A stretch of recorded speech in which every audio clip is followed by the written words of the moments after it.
Students, you are welcome to economics class. This is the first time we'll be meeting after the lockdown.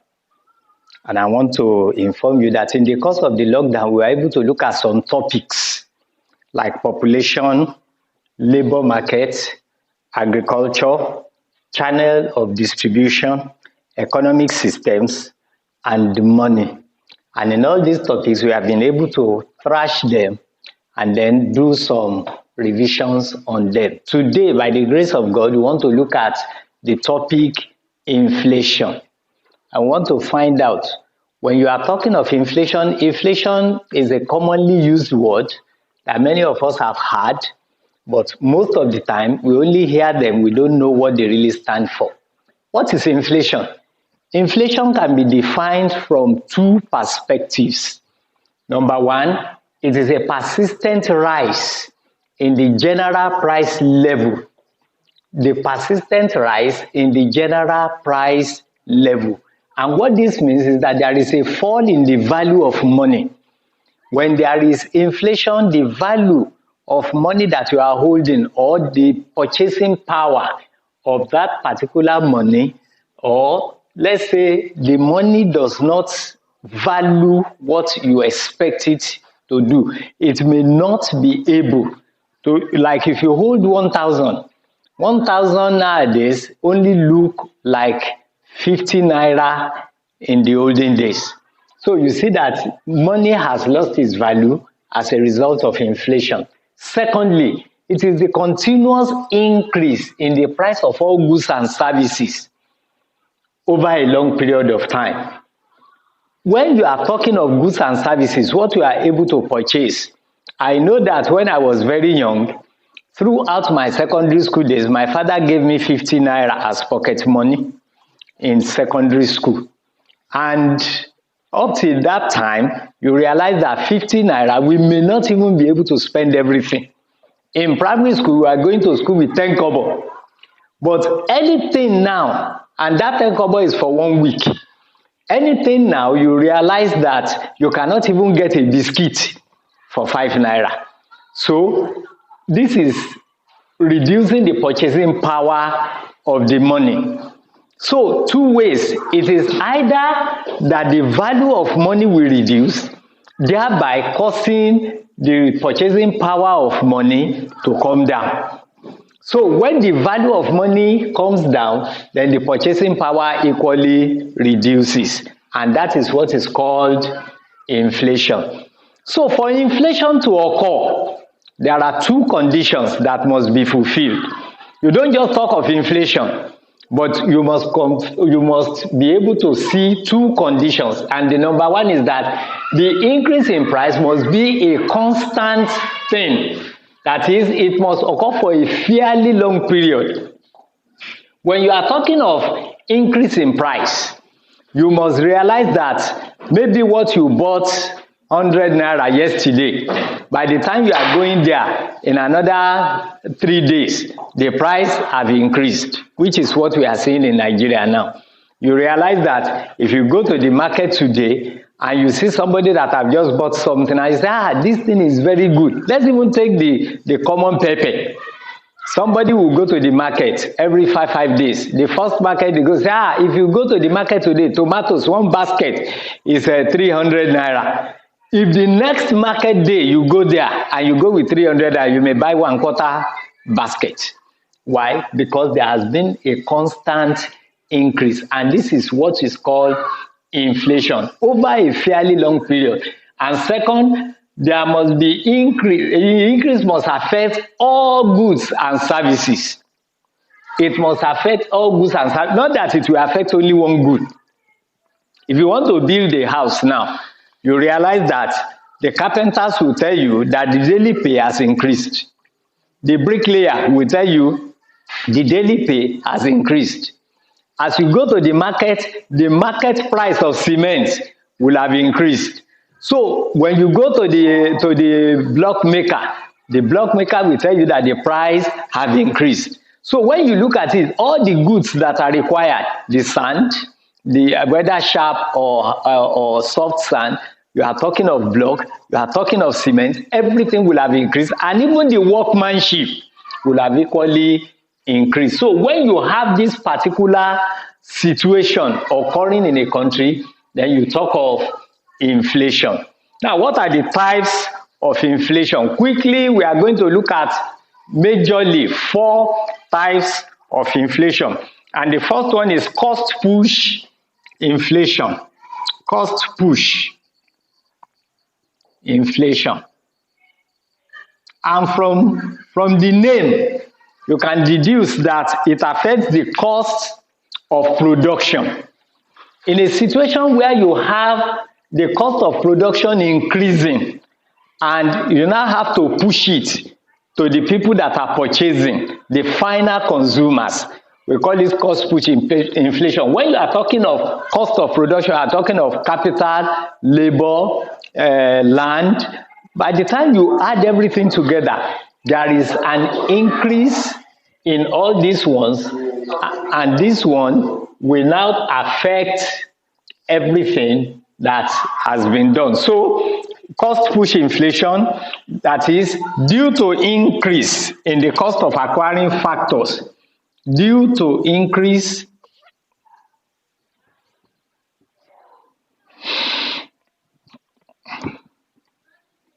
cost of acquiring factors inputs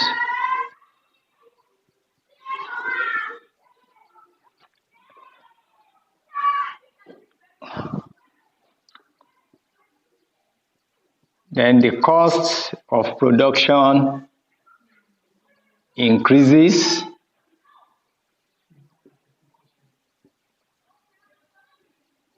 the cost of production increases, and they are passed on to the final consumers, and the high price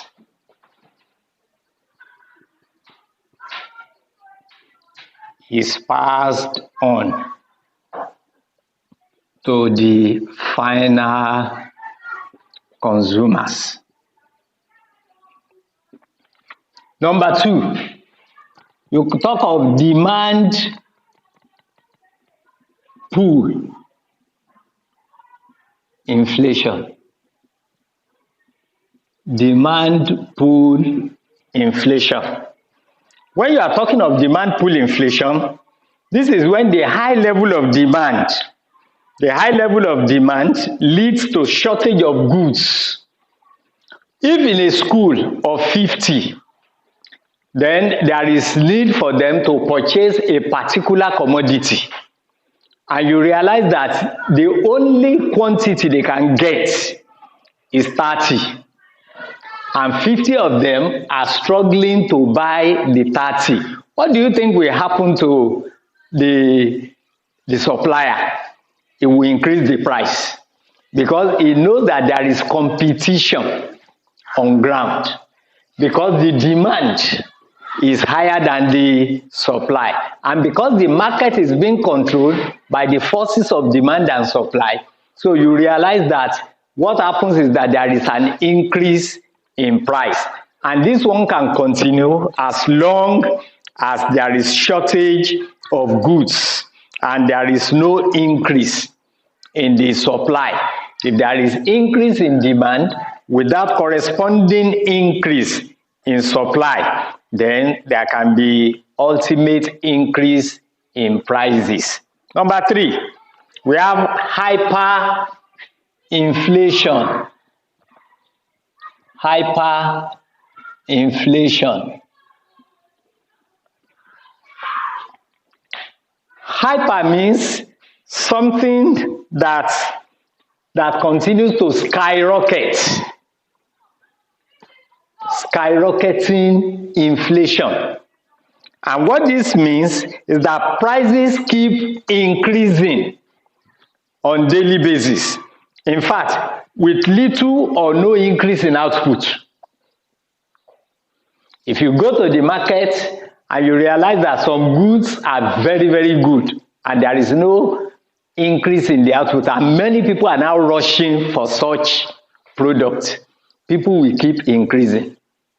they will keep increasing the price, and people will keep buying them because they are necessary goods. Most of those goods are common goods that people make use of.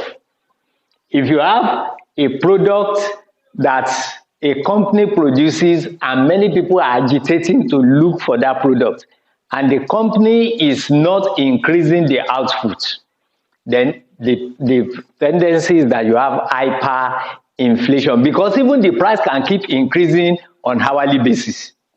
Somebody can go to the market today, buy it, and then you ask, how much did you buy? Say, I bought it for 50,000, and then you carry your 50,000 in another 30 minutes, and you get to the market, and you can't get it 50,000 again. You get it for 55,000. Why? Because the people that are selling are already looking at it, that it seems people are now rushing this product.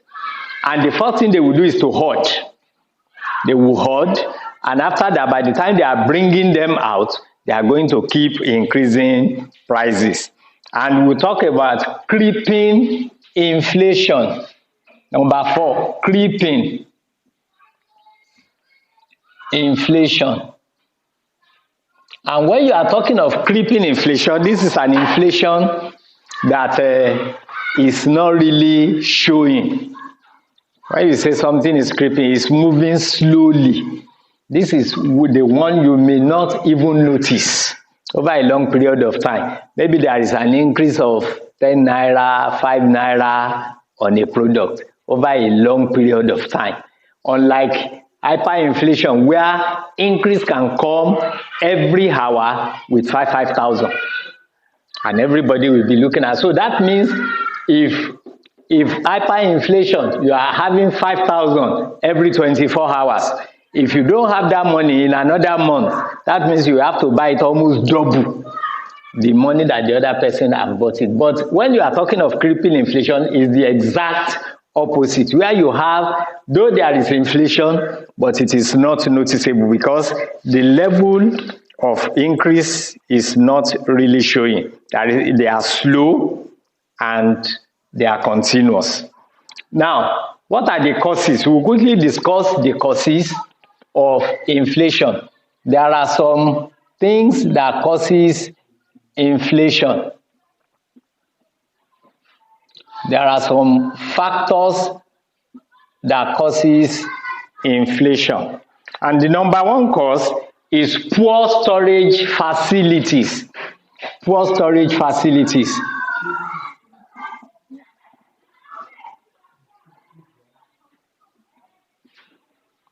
Nigerians, because we are not yet developed to the point of storing goods and services and having them. For example, if you look at the producers or the farmers that produces consumable goods and goods that cannot last for long, they cannot store it. For example, tomatoes. If you go to the market at the end of the day, you see so many tomatoes wasted.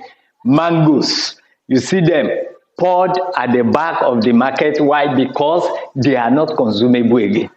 So they are goods that cannot be stored for by the farmers, and they need to be consumed. So because we don't have good storage facilities, it can cause inflation, because at the end of the day, people will sell only the little that they can get, and they want to make profit out of that.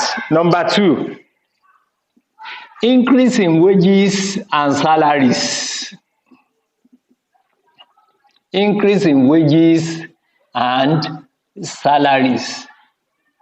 When workers continue to demand for increase in their salaries or in their wages, you are only inviting inflation to yourself, because there are some people that are not really working with the government. Taxi drivers, market women, some retired landlords, and so on and so forth. So when there is an increase in wages, all these people will equally want to take. And one thing you discover is that the cost of transportation will increase. They will tell you, Shebi, you people have gotten more money. And the market, it will affect the market women in transporting their goods to the market. When they get to the market, they will equally increase the price. So you discover that within a short period of time, the increase in all those goods and services will have eroded the increase that you have in your wage, and you will go back to the same level. So increase in wages and salary, then increase in population. Increase in population. If there is an increase in population without commensurate increase in the production of goods and services, you will realize that there is going to be inflation, because in a situation like Nigeria, where we are a consumer nation, we keep importing almost everything that we use. You discover that as the population increases, there is need for more of the products to be produced. And if there are not commensurate output to measure up to the increase in population, then there will be increase in price, which may affect the production of goods and services and bring about inflation. Then, like we have said, under cost push, increase in the cost of production. Increase in the cost of production. When the cost of production increases, then it's going to affect the price. Then poor distribution system. Poor distribution system. When the system of distributing goods and services are not adequately catered for, you are going to discover that it's going to affect, because some people can just decide to keep those things that are supposed to be given, and because of that there will be shortage, and because there is shortage in the production of those goods, some people that are having will just hoard, and then there will be increase in price. And I want to tell you that there are more causes, but we can find them out because we have plenty of them. I believe that you can understand and copy notes on all these ones. Thank you. Ẹ ṣé o.